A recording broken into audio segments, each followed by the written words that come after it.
The Board of Selectmen recommends. Is there any further discussion?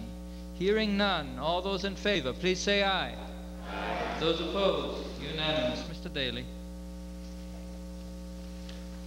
Mr. Moderator, I move to appropriate the sum of $233,392 to fund the town buildings budget as specified on lines 40 and 41 as printed in the sponsor recommends column of the warrant.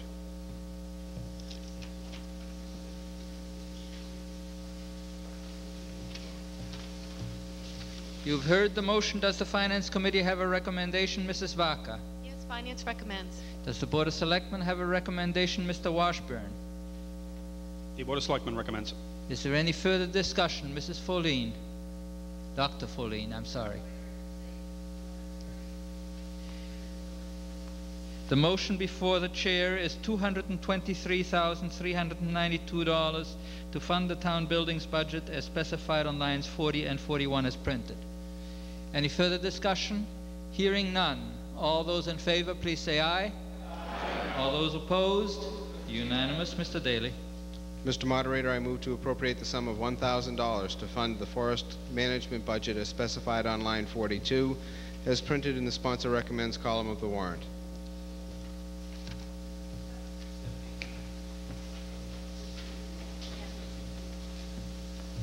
You've heard the motion. Does the Finance Committee have a recommendation, Mrs. Vaca? Finance recommends. Does the Board of Selectmen have a recommendation, Mr. Washburn?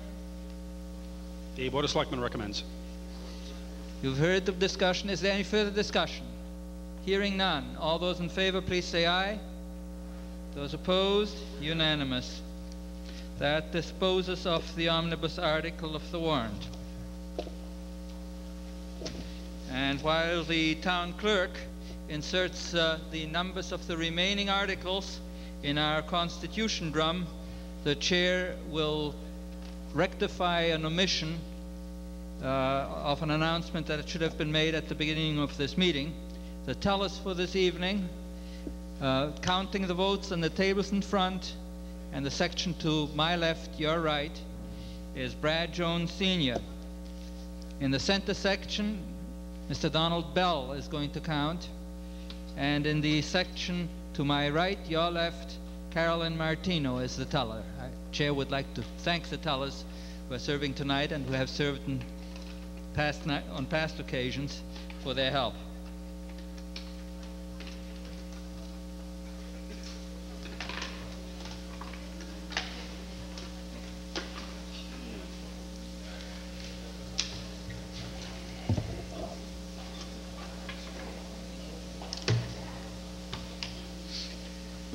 The chair would like to remind the people here that Article 9 was postponed to be the last article for consideration. So therefore Article 9 has not been inserted in the Constitution box.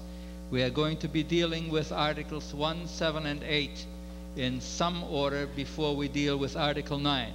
The article that I just drew is Article number 7.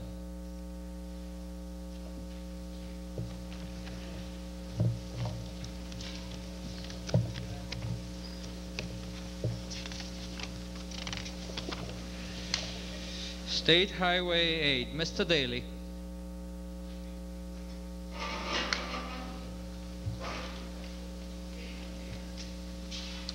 Mr. Moderator, I move to pass over Article 7.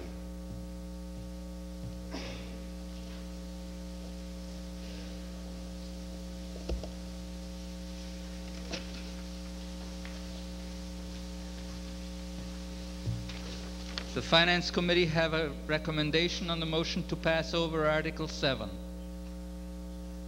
Mrs. Vaca, motion is to pass over Article 7. Finance recommends. Does the Board of Selectmen have a recommendation? The Board of Selectmen recommends. Thank you, Mr. Washburn. Mr. Daly. Mr. Moderator, ladies and gentlemen, this article is inserted in the warrant in order to authorize the town to spend money that comes to us from the state. In order for this vote to be effective, we have to know the amount of money. We anticipated that we would have that sum known to us before tonight, but that is not the case. Therefore, a vote on this article, actually there's no vote that can be taken on this article without the sum. So we anticipate that we'll be bringing it back in the October town meeting. Okay, the motion is to pass over Article 7. All those in favor, please say aye. Aye. Those opposed? Unanimous.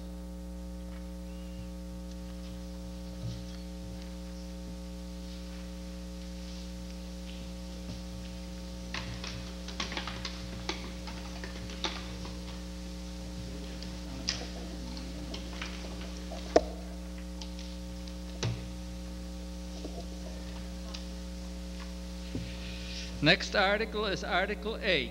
Mr. Daly.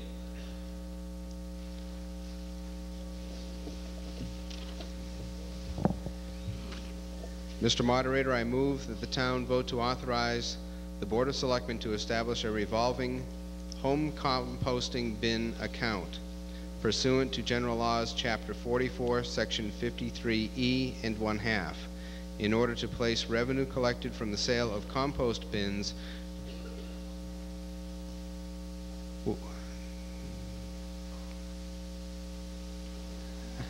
which shall be used by the town administrator to purchase additional compost bins. The maximum amount authorized to be expended is $12,800.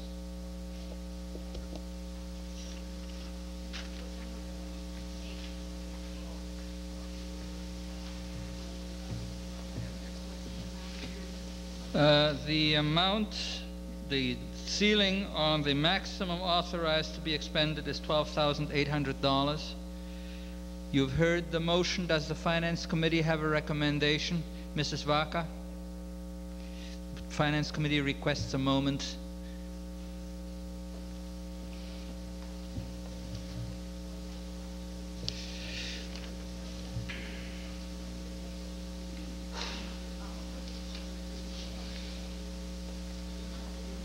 Finance recommends. Does the Board of Selectmen have a recommendation? Does the Board of Selectmen wish to make a recommendation? Mrs. Senior. Board of Selectmen recommends. Mr. Daly. Mr. Moderator, ladies and gentlemen, this is a state program. It's our part of a state program which, because we have a state-approved recycling facility, we are eligible to obtain a number of composting bins, which are backyard composting bins that we can sell at cost to our recycling customers.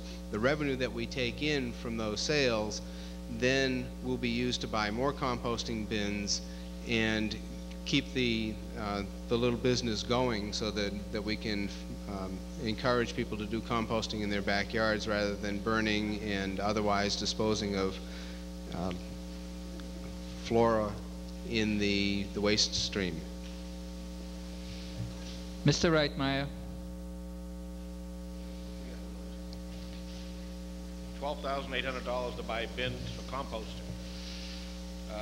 No, Mr. Reitmeyer, the way the chair reads this article is that it authorizes the revenue derived from the sale of the bins to be reinvested in the purchase of additional bins and places a ceiling on the amount of $12,800.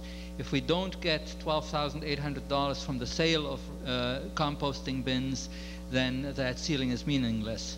Don't we have to purchase them first? Mr. Daly. I apologize for not making that point clear.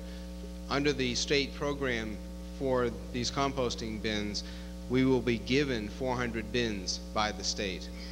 And we anticipate in the course of a year that we will not exceed this $12,800 sum in the money flowing through the revolving account. Now the state's going to give us these bins, no strings attached? That's correct. We've already qualified. Because I mean, you know, hear the expression compost happens, and I'm just wondering if we're going to be stuck with them, you know, we purchase a new bunch of bins and... There's too much talking going on in the hallway and nobody can understand what Mr. Reitmeyer is saying. Please be quiet so that we can understand what the speakers are saying to us. Mr. Reitmeyer, you have the floor. So we get initial shipment of what, 400 bins you said? Yes. We sell these and then try to replace them? Yes. We sell these and then replace them again? Yes. Where do we purchase the additional bins? I believe we can buy them under a state bid, or we can buy them through any means that we feel is appropriate. What I'm getting at is you're going to sell them at cost. Yes. Are you guaranteed the same price when you go to replace these bins? I don't know that we're guaranteed the same price, but we're getting 400 to start with. We can run the enterprise as long as it makes sense to run it. And if we can buy 300 with the proceeds that we take in from the first 400, then there's obviously a diminishing return on that would have the program probably out of business after 4 or 5 rounds. All right. Mr. Goodwin? Just one question. How much are you all going to cost, but how much would one bin cost a person in the town if you wanted to buy one? $32. $32. Any further discussion? Okay, Mr. Sylvia. Would you just enlighten me what this looks like?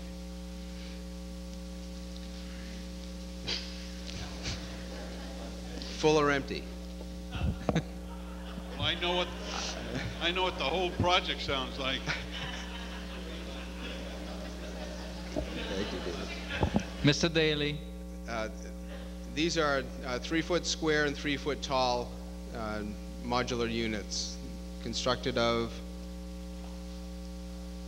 plastic. Dr. Folleen. Non-biodegradable plastic. Mary Folleen, 45 Central Street. I'm sorry, I don't understand why the $12,800 even enters into it. If we're getting the bins free, we're selling them, buying more with what we get. Why are we investing $12,800 at all? There's something I'm missing, obviously. Well, there is. Mr. Daly. There is no appropriation with this article. This is simply an authorization to establish a revolving fund which will have its own revenue stream from the sale of this initial shipment of bins that we get from the state. The $12,800 is required under the revolving account law, not that specific amount, but under the revolving account law, we're required to set a ceiling on the amount of money that can flow through that account in the course of one fiscal year.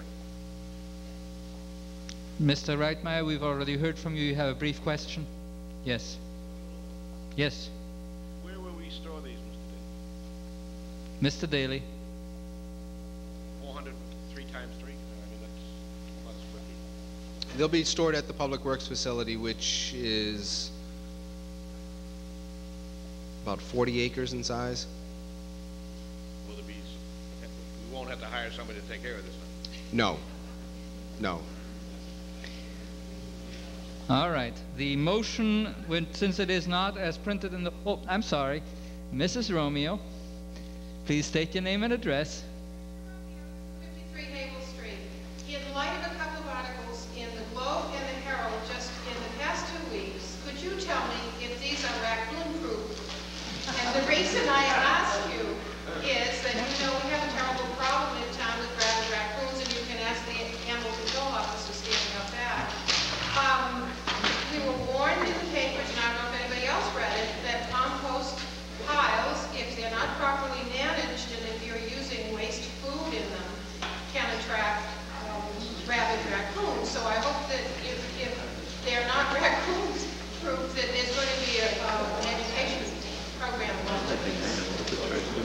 Mr. Daly. Mrs. Romeo, I think that that's an excellent point, and you do point out that we are having a problem with rabid animals rabid wild animals in North Reading. Certainly we wouldn't want to do anything that was going to attract them, especially toward people's homes. I think it's safe to say that we will verify that these units are in fact raccoon-proof or wild animal-proof, and if they are not, we just won't take them. Okay, on the motion, since it's not as printed in the warrant, the chair will read. It's not that long. It is moved that the town vote to authorize the Board of Selectmen to establish a revolving home composting bin account pursuant to General Laws, Chapter 44, Section 53E and a half, in order to place revenue collected from the sale of compost bins, which shall shall be